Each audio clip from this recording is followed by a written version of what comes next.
President-elect Trump is renewing his promise to eradicate Islamic terrorists following yesterday's attacks. And he's engaging in another Twitter battle with a high-profile person. Correspondent Peter Ducey is covering the Trump transition from Palm Beach, Florida. A future president and a former president are squabbling over an insult told to a small-town newspaper. This morning, President-elect Trump used his Twitter handle to write, quote, "Bill Clinton stated that I called him after the election. Wrong. He called me with a very nice congratulations. He doesn't know much, especially how to get people, even with an unlimited budget, out to vote in the vital swing states, and more. They focused on wrong states." With this pair of tweets, Mr. Trump is pushing back on a quote Clinton gave to an upstate New York newspaper where he says this: he doesn't know much. One thing he does know is how to get angry white men to vote for him. Today, Clinton conceded Trump was actually right in one of his tweets and that the newly elected president never dialed the 42nd president, saying, quote, "Here's one thing @real Donald Trump and I can agree on. I called him after the election." This back and forth follows weeks of Democratic efforts to find a loophole that would take the presidency away from Trump, something transition team officials hope stops now that the Electoral College has spoken.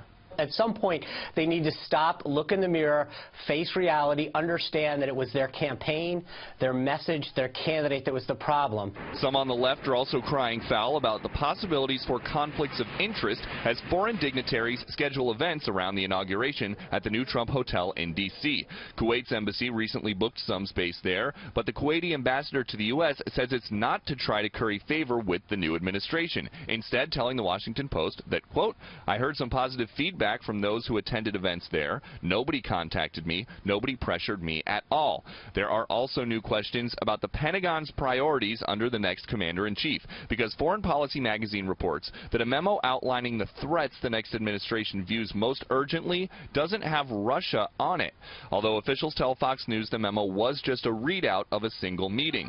Whatever the priorities are, a top Trump advisor announced today she will be moving to the Capitol with him, but Kellyanne Conway isn't ready to print out new business cards just yet. My family is going to move to Washington, D.C., and I will either stay outside and run the political superstructure, or I will go into the West Wing and take a position right next to the president. Tonight, a spokeswoman for the transition team poured cold water on reports that Donald Trump Jr. and Eric Trump are somehow involved with an inauguration weekend event that appears to offer access to the newly sworn-in president in exchange for donations to a conservation effort. She says while both Trumps support conservation, they're not involved. Brett? Peter Ducey in Palm Beach. Peter, thank you.